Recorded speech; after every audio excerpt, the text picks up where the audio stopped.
Hello and welcome to Thursday's edition of Cracking the Cryptic, where Mark has just sent me the puzzle I'm meant to be doing today. It's called A Polar Foil by James Sinclair. And, well, I looked it up on Logic Masters Germany. Let's not beat around the bush. Here is the Logic Masters Germany page. You will see if you are eagle-eyed. The difficulty rating is 3 stars. The rating is 2%. So there is something bizarre going on here. I have noticed as well that polar foil is an anagram of April Fool. It was published on the 1st of April. It has the longest rule set of any puzzle I've ever probably that I've ever seen, actually. Yeah, this is what we're going to have a go at today. A 2% rated puzzle. That is I would say by at least 75% the lowest rating that we have ever even considered showcasing on the channel. But it's James Sinclair, so there's going to be something brilliant about it, obviously. And we'll have a look at this in a moment or two's time. I don't have much news for you today, just a thank you if you joined us on the stream last night. We really did enjoy it. Dungeons and Diagrams. Annoyingly, we didn't get to the end of the game. We've still got about, I don't know, I want to say about 18 puzzles left to do. So maybe one more stream's worth. We shall see. How? 1 minute 33 into the video, Maverick is flying past. It is absolutely ludicrous. It's not possible, is it, that somebody can actually detect when you turn on a webcam or something? I do wonder. Anyway. What else do I need to say about? Oh, yes. 2 things. Over on Patreon, we've of course got our James Bond themed Sudoku hunt. Have I got the thingy for that? Yes, here we go. Lots of nefarious characters have set the puzzles in that hunt. Lots of nice comments coming in. It's definitely easier than last month's as well. So if you did get stuck on last month's, you can probably get through this month's. And the other thing that's going on Patreon any moment is I did have a couple of hours yesterday to do some Islands of Insight exploration. So this will be the 5th Islands of Insight video. So we had 2 streams of it, and then I've done what's now 3 more videos. So all those videos are on Patreon. Thanks to those of you who've commented on those videos and said that you're enjoying it. So that said that I should probably do another stint. So I did that yesterday, and that it takes ages for my internet to upload the file though for some reason. But hopefully by the end of today that will be over on Patreon if you're interested. And I want to wish some people a very happy birthday as well. We'll start off with Tim, who's turned 24. Tim is a second-year PhD student at Cornell University, so clearly a very bright cookie. Your friend Mary Beth, Tim, also wrote about your birthday, so you're definitely not alone over there. And I know Tim's started his 2nd year now, but in his 1st year, basically while adjusting to the program, living alone and in a new state, I think Cracking the Cryptic provided some light relief. So nice to hear that, Tim. Thank you very much for your kind comments, and I hope you have a great birthday today with, of course, chocolate cake with plenty of icing. Next, Arabella, it's your birthday today, and I know this because your partner Gray wrote to us. Gray described you, Arabella, as the most intelligent person that Gray knows. So there you go. That's a nice way, I think, for anybody to be described. And Arabella, I hope you have a brilliant birthday. I mean, has Maverick got his friends out? I'm so sorry if you can hear the aeroplane noise. It seems relentless all of a sudden. Right, next birthday, Meredith. It's your birthday. I think actually it's tomorrow, isn't it, your birthday, because you're down in Australia. But by the time this video goes live, it will be tomorrow for you. So, Meredith, I know it's your birthday because your friend Crystal wrote to us. And Meredith, I hope you have a very happy birthday. And Crystal, I know it's your birthday on the 20th of May. And I know that because Meredith wrote to us and said, because she's always so late with and perhaps forgetful about your birthday, could I wish you happy birthday early? I'm very happy to do that. So Crystal, I hope you have a very good birthday in about a month and a half's time. And then finally, down there in Somerset, it is Robert's birthday, Robert's 18th birthday today. And I know this because your friend Oscar wrote in, Robert. I know you've been watching for 4 years, and I'm delighted to hear that you share the puzzles that you find particularly fascinating. Perhaps this will be one of them you share with your friend, your friend Oscar. Now, the only disappointing thing is I am told, Robert, that you prefer Victoria, I mean, I can barely read this, Victoria sponge cake with raspberries and strawberries to chocolate cake. No. That's just not right. That's just not right. I mean, there, I've said it. So I hope you enjoy your chocolate cake, Robert. Many happy returns on your 18th birthday. Now, let's turn to the puzzle. I've just realised I'm going. What am I going to have to do here? Because I have the instructions. Maybe I should snip the instructions or something. Is that a good idea? I mean, well, let's read them together. I mean, you can see they take up the whole page. I love this. 11 by 11 deconstruction rules apply. As if that should mean anything. Fill the grid with 9 non-overlapping 3 by 3 square regions, such that each region contains the digits 1 to 9 once each, and no digit repeats in a row or column. Cells outside regions do not contain digits. All cells that contain digits form a single orthogonally connected region. Okay. All cells that do not contain digits form a loop that is 1 cell wide and does not branch or touch itself even diagonally. Let's just stop there and go back to this. So what we're being told is this 11 by 11. 5, 6, 7, 8, 9. Yeah. Okay, so this is 11 by 11. So it is the normal size for one of these so-called deconstruction puzzles. And what we're going to have to do is sort of locate within the grid all of the 3 by 3 regions. And this I can already see is going to be wrong, by the way. What I've done here is wrong. We're going to have to make sure these regions, once we've positioned them, are all orthogonally connected. They form basically a coagulated lump. So what we couldn't do is say have one of the, let's say we were only putting 5 regions in the grid. That couldn't be the 5th one, because if this was the 5th one, this does not form part of an orthogonally connected group with the other 4. Orthogonally connected means shares an edge width somewhere, so that would render things fine. However, and then we have to put the digits 1 to 9 in each 3 by 3, such that we don't repeat a digit in a row or column. But we're also told that we have to then, everything that's not in a 3 by 3 region has to have a loop drawn in it.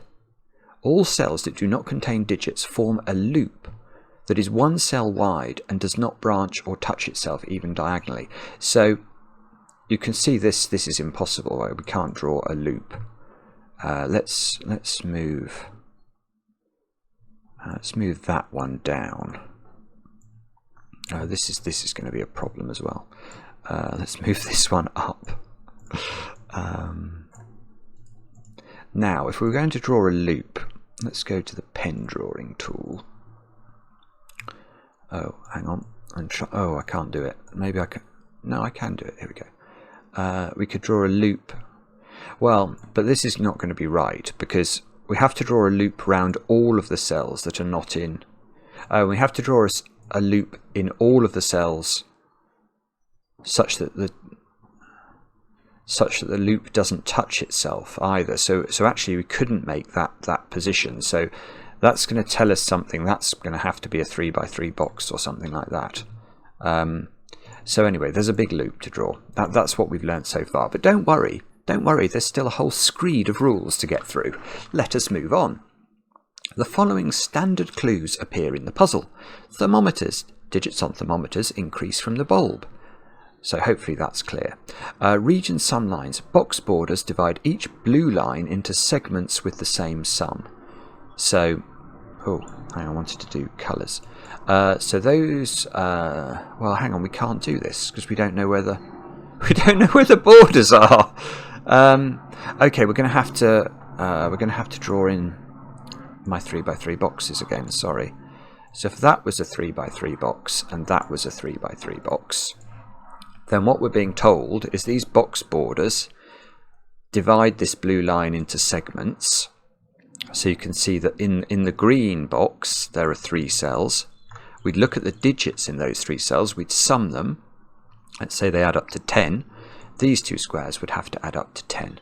That's how region sum lines works. This video is going to be so long just reading the rules.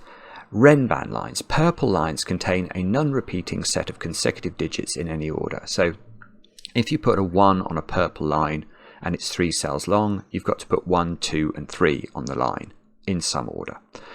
Nabna lines. Gold lines contain a non-repeating set of digits, and no 2 digits on the same line can be consecutive, regardless of their position on the line.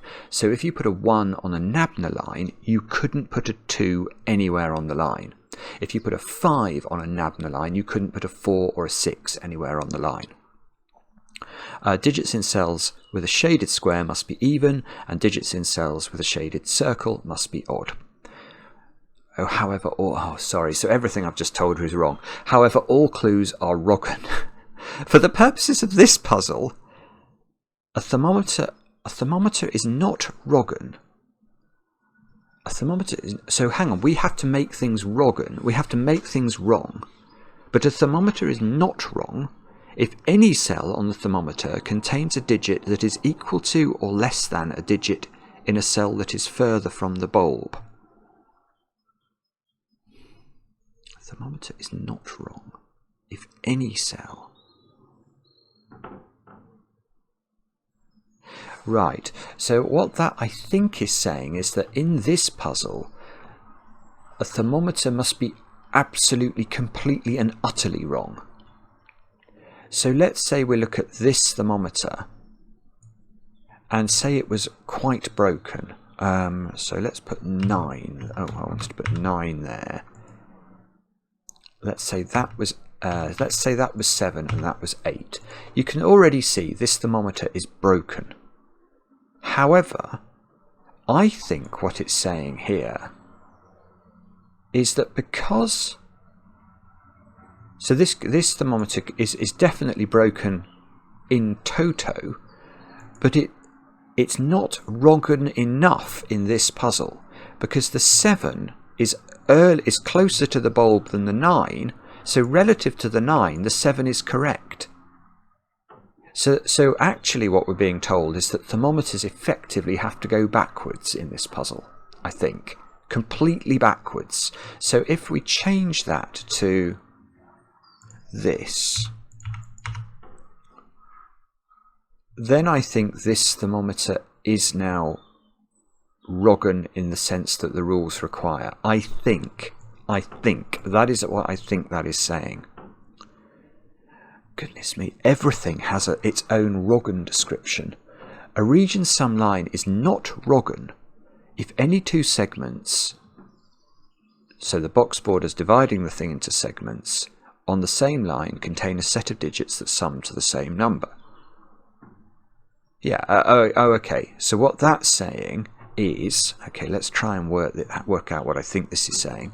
What that's saying is, let's say that was a region, that was a region, and this was a region.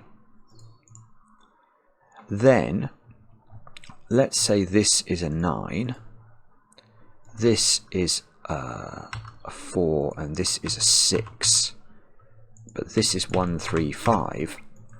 Then although, again, overall this line is broken, because 4 plus 6 is 10, and 9 is not equal to 10, it's not broken enough, because 1 plus 3 plus 5 is 9, so these 2 work.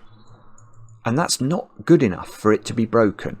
It has to be absolutely broken, is what we're being told. So probably everything in the rules requires absolute breakage. A Renban line is not Roggen if, for any digit n that appears on the line, another digit on the line is equal to n, n minus 1, or n plus 1. Yeah. It's not Roggen. So that's saying, okay, so effectively a Renban line is a Nabna. This is going to get so confusing. A Renban line is a Nabna line, because that's saying if there's a 5 on the line, then if there was a 4, 5, or 6 on the line along with that 5, then the Renban line isn't broken. Even if the rest of the line wasn't consecutive, that Renban line is not broken. So probably a Nabna line is going to have to be a Renban line. A Nabna line is not Roggen unless all of the following conditions are true. The smallest digit on the line is consecutive with exactly one other digit on the same line. A Nabna line is not Roggen unless... Okay, so let's say the smallest digit was a 1. That would have to be consecutive with 2 on that line. The largest digit on the line is consecutive with exactly one other digit on the same line. And all other digits on the line are consecutive with exactly... Oh, right, yeah, so it literally is defining a Renban, actually. The Nabna line... Well, to make the Nabna line Roggen, it has to be a Renban line, is what I think we're being told. A cell with a shaded square is not Roggen if it contains an even digit. Yeah, okay, so we're saying... In this puzzle, shaded squares have to contain odd digits, and a cell with a shaded circle is not Roggen if it contains an odd digit, so it has to contain an even digit. For each of the clues above, cells that do not contain digits are ignored. Okay. In addition, exactly one of the following chess-based restrictions applies. Anti-bishop. Cells separated by a bishop's move cannot contain the same digit. Anti-king, cells separated by king's move cannot contain the same digit. Anti-knight, cells separated by a knight's move cannot contain the same digit. Anti-rook, cells separated by a rook's move cannot contain the same digit. Okay, well that, if nothing else, that would have made me think this was an April Fool.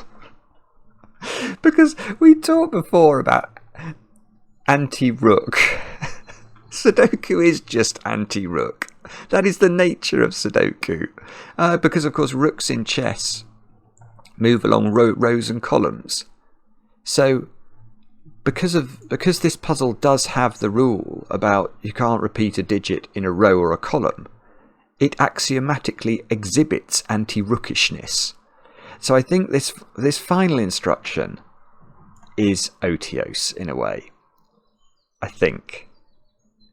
Exactly one of the following. Yeah, so anti-rook applies by dint of Sudoku rules, and we can ignore the rest of it. Do have a go. The way to play is to click the link under the video as usual. That's taken me 18 minutes to read the rules. James, you are a rotten creature. The way, yeah, click the I can't remember what I've said now. Click the link under the video. If you want to play the puzzle. Now I get to play. Let's get cracking. We'll start off, shall we? I'm wondering if we just start off with the normal deconstruction rules. Yeah, let's start off with that. So, the normal trick that I know about deconstruction puzzles is this one. Let me highlight those squares. So, I can tell you that in this puzzle, all of those 9 cells are definitely in regions. All of these have to contain numbers. And you may say, how do you know that?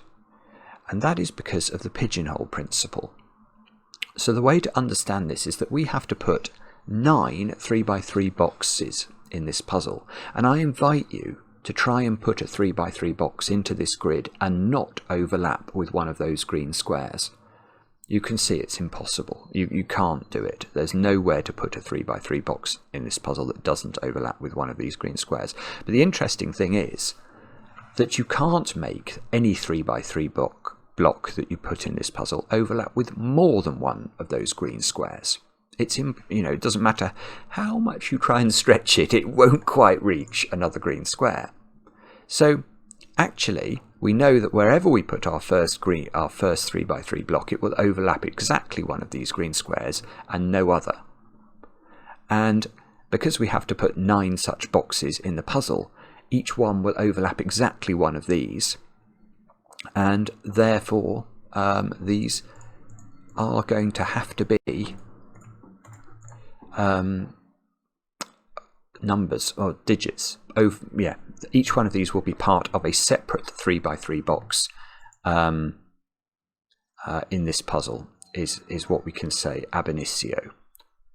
Now the other thing that I was thinking about when not when Maverick flew past, but as we were doing the rules, was we've got this requirement to form a loop in the puzzle.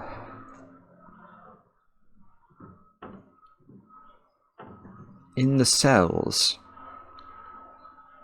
that, yeah, well, there's two things going on, isn't there? So we know that the 3x3 boxes in this puzzle are they're not capable of living in isolation. Like, we can't put the boxes in those positions, for example. This would be an illegal way of doing an illegal way of doing the boxes. I'm going to try and come up with an illegal way. Yeah, I've done it already. There we go. That way. This way is illegal. So let's just highlight all of those. And you can see it's illegal because the orange is not one contiguous mass.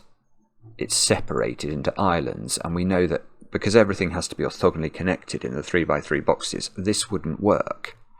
So we're going to have some gelatinous mass in the puzzle made up of 3x3 boxes. And the loop that we draw is therefore going to go...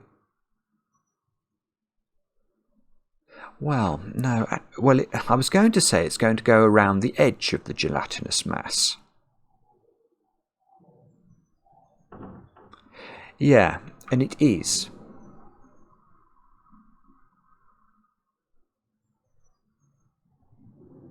It is, isn't it? Because this is in... okay. So I suspect... How's this going to look? I suspect what we have to do, especially as this is an April Fool's puzzle, is position the 3x3 boxes in the middle of the puzzle with a loop going round the edge. So something like that. So we sort of put a 9x9 in the middle of the 11x11, and now the loop can just go round the edge and it wouldn't touch itself. Now, you know, you can see, I mean, hopefully it's clearer. If I was to dislodge any 3x3 from within this gelatinous mass, so let's dislodge this one slightly, move it there, for example. I mean, that's just not going to work, is it? Because the loop's going to have to enter this tunnel and it can't get out again. But what you could do is you could shuffle that into that blob that we created into a corner, but that won't work because although I could draw a loop now over here, it's possible to draw a loop, but it's not possible to draw a loop that doesn't touch itself, because remember, this is a one cell wide loop that's not allowed to touch itself orthogonally, and every single one of these positions it's touching itself orthogonally. So that also can't be correct. Oh, I shouldn't really mean to get rid of everything there. Let's try and reinstate what we absolutely know.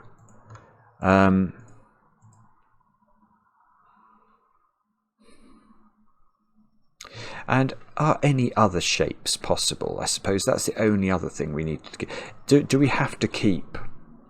I think we can sort of infer from that we have to squash the regions together in the most efficient shape, because otherwise we're not going to have the space around the edge to form a loop. We've seen that if we are efficient with space and pack the regions together as much as we can and then shuffle it a bit to the side, there isn't enough space to form a loop that doesn't hit itself. So I sort of feel that we've sort of almost proved it by, you know, any other shape I draw. Like if I can draw lots of other orthogonally connected shapes, but there is no way that they can be as efficient as the one we've already tried to build. I mean, this is just nonsense, isn't it? We can do this if we want, but we're going to be nowhere near creating something that we can actually make a loop out of. Because, yes, I mean, I suppose that's another point, isn't it? Once, if you're trying to draw a loop, you can't leave isolated sections in the corners. So it has to be possible to draw something around the whole of the gelatinous mass. Yeah, that's probably the easiest way to see it, because we have to circle the gelatinous mass completely. The only way we can circle it completely is if we pack it as efficiently as we can and place it exactly in the middle of the puzzle so that we can loop the mass. There we go. So that does feel reasonable to me actually now. So it's a long-winded way of explaining that this is... Well, this is quite interesting actually, because now I don't know what colour to make this. Maybe I don't need to. Do I need to make it a colour? It feels necessary to me to make it a colour. This is the loop we're going to draw. It's making a lot of the clues irrelevant, which is a bit strange. We can ring the 9x9 sudoku, because that's going to live in the middle of the grid. And we may as well partition this as well, like so. Okay, so now we just play sudoku. Well, we don't just play sudoku, because everything has to be wrong. We play sudoku, but everything is wrong. Okay, but we've got roping, haven't we? I can see straight away. We've got, backwards roping. We've got backwards roping. Oh, goodness me. Okay, so hang on. Let's just take stock for a moment and think about what, if anything, we know.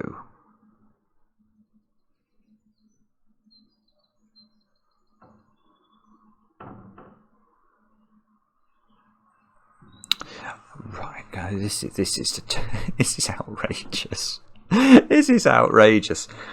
You tell me which one of these blue lines does anything in this part. Does anything.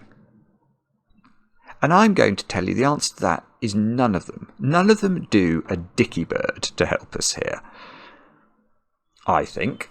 Because, well, they have to be 4 different digits, which means they add up to at least 10, even if we made them 1, 2, 3 and 4, and that's a single sudoku digit. So there was no way that this line could ever have been a valid region sum line. It just cannot be. This is even worse. There's 5 digits in box 4, so that's adding up to at least 15, and neither of those squares can be 15, and neither of these squares could be the same number because they're in the same column of the sudoku. Neither of those can be the same number, they're in the same row. Neither of those can be the same number. This has 4 different digits, so that can't be the same as that. So I think the blues are just a total red herring, a total polar foil. Now, the gold lines, they have to be Roggen-Nabner lines, so they are actually Renban lines. And the Renban lines have to be Nabner lines. They cannot have any consecutive digit on them. Yeah, so it must be the thermos. That must be where we start, because at least I can see something very clear. I talked about roping. So,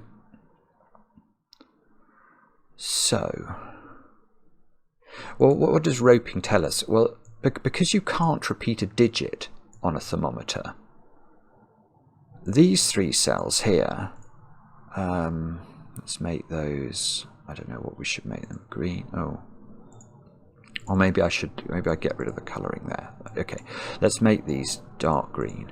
Now, these digits here can't repeat on their own thermometer, and they can't repeat in their own row by sudoku rules. So those 3 digits go there, which means they go here, which means that they have that property, Nabner property. Same is true of these squares. So those 3 squares now, we know they're not equal to green, because the green digits live in those 3. So they must be there, which means we get here, And therefore these are the sort of the third limb of that.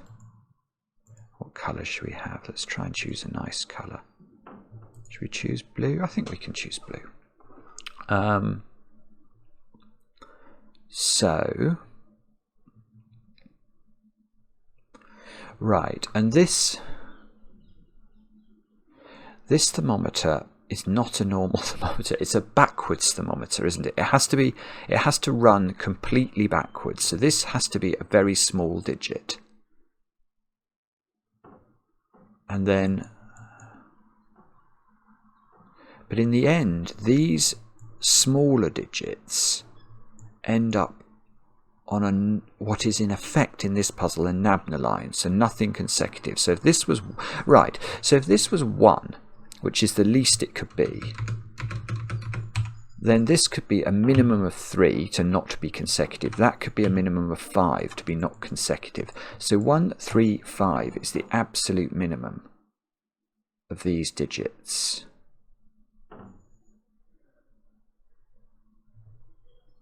And that's right, isn't it? That's possible because I don't want an even. I was thinking, but that's even, but it's not even because that's Roggen. So this has to be an odd digit and would be definitely. So 1, 3, 5 here would work in theory and would work here. So this is a minimum of 6. So 6. Well, maybe 6, 7, 8 is the minimum this could be. And that would mean this was 6, 7, 8. That's 6, 7, 8. Now, what does the... Oh, Remban's and Nabna lines. So 6, 7, 8. So if this was 6, 7, 8, this would have to be 6 and 8, I think.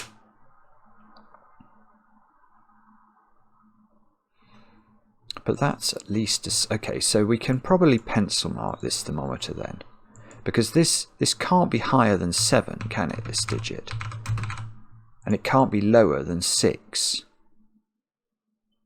So I think we're in a world where we're doing this, which means these squares are from 6, 7, 8, 9, definitely.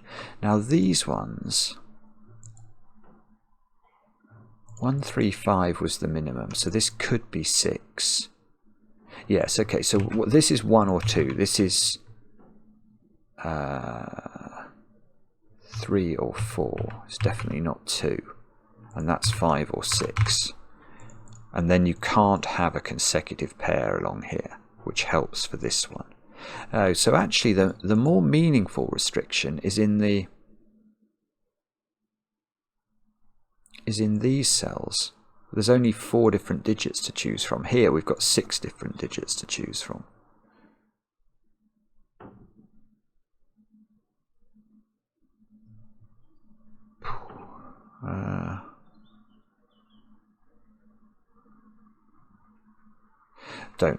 Don't know. We've got the same thing going on at the bottom though. So let's now hang. Oh yes, it's exactly the same. I was hoping it actually wouldn't be the same because well, by exactly the same, I think these squares are going to end up there by roping, which is not probably what we wanted them to do. So, I see, we're going to get pairs though in the columns. Okay, this might be better. It might be okay. Let's have a look. So we can let's do red for this one. And let's do light green for those. So down here, actually I probably shouldn't have put purple on a purple line. That was a bit silly. Let's go... I don't know. I'll go orange for a moment, and I'll change the red to purple, and now I'll change the orange back to red. There we go. For some reason that pleases me more. Now, so here we've got exactly the same situation. So we are going to get pairs in the columns. So 6, 7, 7, 8, 8, 9. which means these squares are from 6, 7, 8, 9. Now that one, look, is on, that's on a circle. So ordinarily, to be correct, it would have to be odd, but in this puzzle it has to be even. So that is a 6 or an 8. This is on a Nabna. And that means that, okay, so that means this digit, this is a terrible pencil mark, but 5, 6, 7, 8 or 9, it has to be consecutive with this digit. So we have got lots of high digits in this column. These, see, this is a bad thing.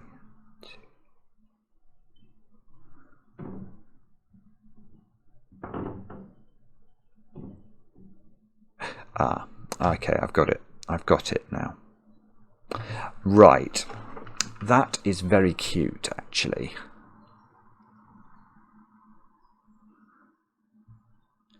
Okay, so I can now reveal. Yeah, I like this. I like this very much. Right. So the question we should be asking now, well, the question I was thinking about was this digit, but we could actually pick any one of these digits, I think, and reach the same conclusion. So you can see that for each of these thermometers, you've sort of got two choices. But if you make this a 1, the puzzle's broken. And the reason the puzzle's broken, let me show you, is that this digit becomes a 2. And that means these three squares become 2, 4 and 6. And that will not work. Because remember what we were thinking about here. This digit here is not allowed to be actually even. It's because it's a Roggen puzzle. That needs to be odd. And there's no odd digit now. The moment this is a 1, this becomes 2, 4, 6 in order to ensure that over here the digits are not consecutive at all. So it's actually the other way round. And this will be fine down here, because down here there's no such problem. So we can go 1, 2, 4, 6 immediately. This is 2, 4, 6. And there's no equivalent. 2, 4, 6. 6 is now, well, this is now, right, so that's 7, 8, 9 in the purple. So this is 7, 8, 9. This now is not 5 because it couldn't be consecutive with this one. This is 7, 8, 9. This is now 6. That's 7. And that's 8. So this one goes 6, 7, 8. This goes 3, 5. So this is 1, 3, 5. That's really not very good. This is 1, 3, 5. This, right, so none of these don't have 9 in them anymore. What's that done to this? These have to not be consecutive. So these are 6 and 8. This is ridiculously good, isn't it? It's really clever. Why is this rated so badly? I think James has probably somehow hacked Logic Masters Germany and messed up the ratings, because this is just, it's quality. 249, 249. Ooh, now this line looks broken now. Yeah, okay. This is actually a Nabna line, so it has to contain in this puzzle a sequence of consecutive digits. So it definitely doesn't have 9 on it, because it's 3 cells long, and we can't get to a number like 1, 3 or 5 from 9 if there's a 9 in here. So we get a 9 in the corner. Ooh, that's going to be good. Is it? These have to be... Oh gosh, it's very... These have to be consecutive. So they must have an odd digit in them. So 7 is one of those digits. That's not a 7. There's definitely a 7 here. It's either 6, 7 or 7, 8.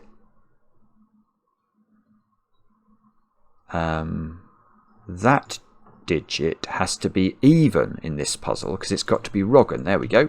So that finishes all of these. There's a region sum line which is useless. That okay, that's 6 or 8. That's a 6, 8 pair in the columns, so that's not 6. Okay, these are 7, 8, 9.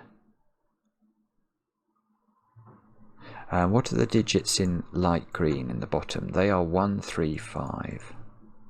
Okay, so that's not 1, that's not 3, that's not 5. That's very clear.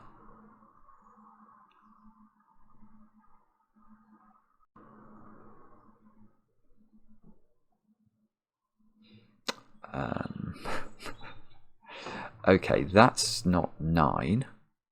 Because nabners in this puzzle are rem bands, and if that was 9, this would have to be 7, 8, 9. It would most certainly break.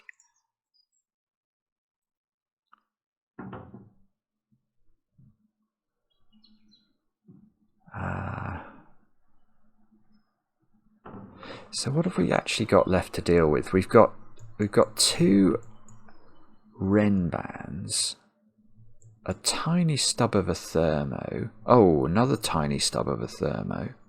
So what's this one? This has got to go backwards. So this digit is lower than this digit. Right, so that's not 5, that's not 1.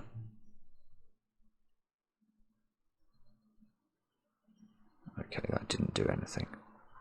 And we've got this thermo, which has to go backwards.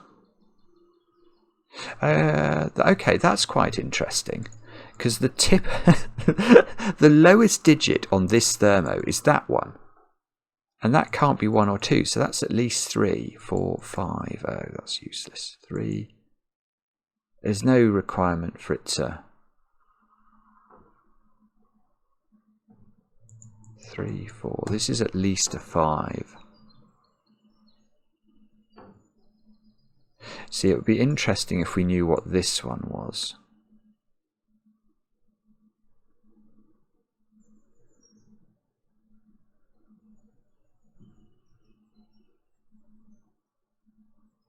And that digit is odd, but has to be somehow connectable with this. So this is 1, 3, or 5. Oh, that's why. Okay, well, that's given me a 1, 3, 5 triple in this column.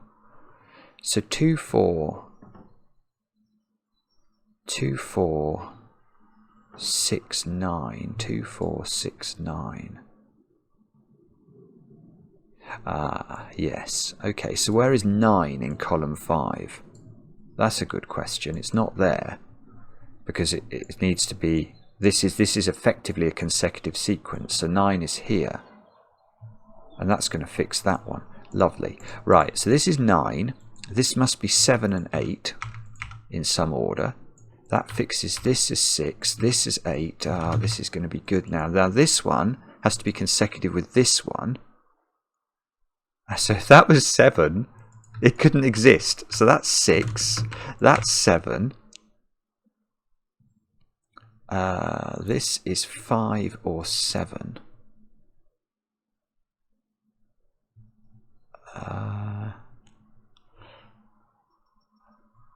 Well, that's a 6 by Sudoku.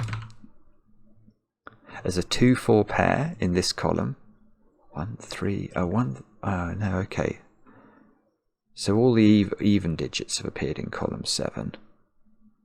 No, I was about to say something that was total gibberish. No, that's also total gibberish. Okay, in Sudoku puzzles, when you're doing them, it's best not to allow your brain to go down the route of thinking totally gibberish things if you want to solve it correctly.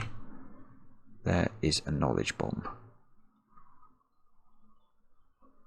So now this thermo has got more, because this tip, well, this is the highest digit on this thermo. So that's we said that's this is a 5.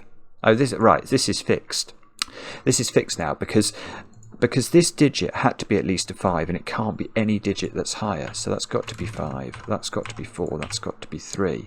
That's got to be 5, 1, 3. Here we go. Yes, 9, 2, 4. That's not 9 anymore. That digit is odd in this puzzle, which is 1 or 9, I think, to be Roggen. 2 is in... maybe we look at row 6, actually. 1, 2 and 3 to place. That's a 1 or a 2. seems to be able to be anything. That one seems to be able to be anything. What about that digit? That's got to be even. Okay, that's not 6 or 8, so that's 2 or 4, which is a pair here. That's not 2, therefore. So this is down to 1 or 3. No. Yeah. Where's 9 in this column? It's got to be there. So this has become a 1. That's given me a 2 here. So this was not 2 at the end of the day. And this square here is 8 or 9.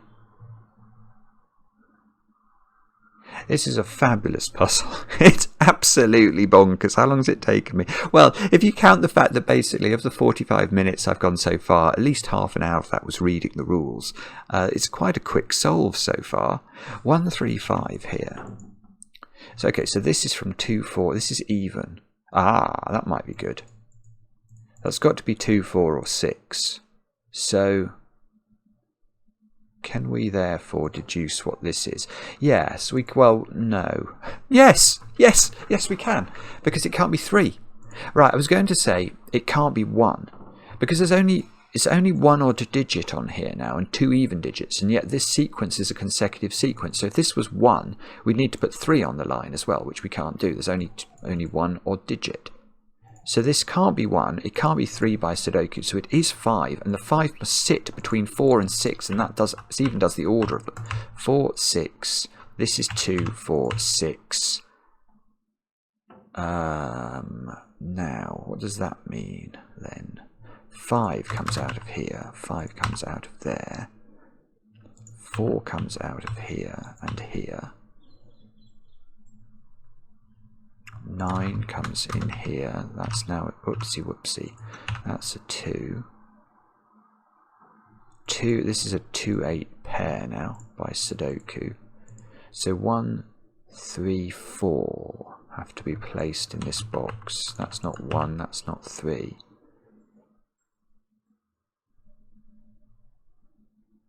Oh, sorry. I think. Well, no, 6. I can still do a bit more Sudoku. Look, that's a 6 by Sudoku. So that's 6, that's 8. So this is 7 or 9, which is 7. Sees 9 in the row. So that's 9, that's 8, that's 7. That should therefore be 8. That should therefore be 9. That 8 does the 8 here and the 2 here. Okay, I think we're nearly finished. That might be a silly thing to say, actually. That 7 sees that one. So now I've got a 1, 3 and a 2, 4 pair in this column. So the digit I've not placed is 7, which I can place. It's got to go there. So in this row, this square is 1, 2 or 4. Oh, no. It needed to be low because it's on the tip of a thermo. And we've learned that, therefore, this is the lowest digit on the thermo. Ah, this can't be 4, because if this is 4, this has to be higher than 4, and there are no digits available. I see what you do. I see what you do. You label this digit up. This is 3 or 4 by Sudoku. So that's not 4. Oh, actually, maybe that didn't work. I thought that would work.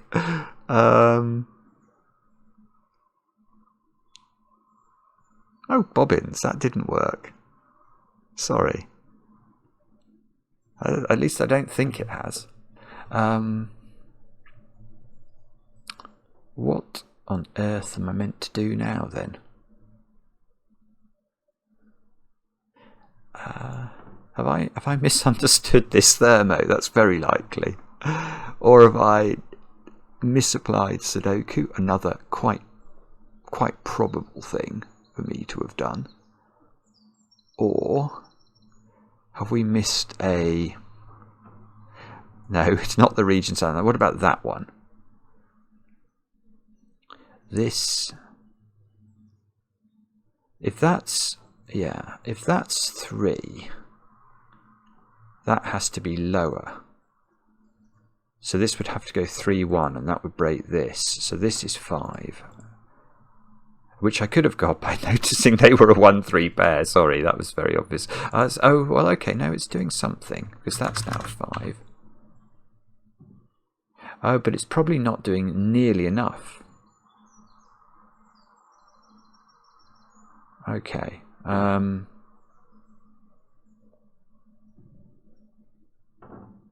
Golly. What's going on then? Oh, is it? It's, look, is it going to be this one? What's this one? So this is, that's a nabna. That's a nabna. And in this puzzle, that means it's a renbat, which means in this puzzle, it needs to have consecutive digits. So that's, there we go. So that's a 3, that's a 1, that's a 5. Couldn't see what was going on there, but hopefully that's now going to help me. 4, 1, 5, 3. It doesn't, oh, well, okay, other things do the congregation of digits at the top, which is very welcome. 2, 4, 1 in the corner, not 3, and therefore we get 3 and 1. Now I've no idea if this puzzle is going to have a solution thing built in. Yay, congrats. Congrats and thanks for solving this weird troll of a puzzle. It was a troll of a puzzle. In keeping with the Roggen theme, and because it feels appropriate for a puzzle like this one, I'll encourage you to reverse the usual scale when you rate this puzzle's quality, i.e. give it a not nice at all if you really liked it, down to a very nice if you really didn't. Thank you. 43 people have solved that. That's, oh, no, that's okay, because this is, I'm liking this for the purpose of Sven's software, not for the purposes of Logic Masters Germany. That's wonderful, James. That is completely ludicrous. It is a completely ludicrous puzzle in so many ways, and this is how you've achieved this rating. It's that everybody who's done the puzzle has deliberately given it the worst possible rating they could, which basically means they all really liked it. That's fantastic, isn't it? What a fantastic idea. It's a bit late for April Fool's Day, but it certainly merits wide attention. Loved it. Let me know in the comments how you got on. I enjoy the comments, especially when they're kind. And we'll be back later with another edition of Cracking the Cryptic.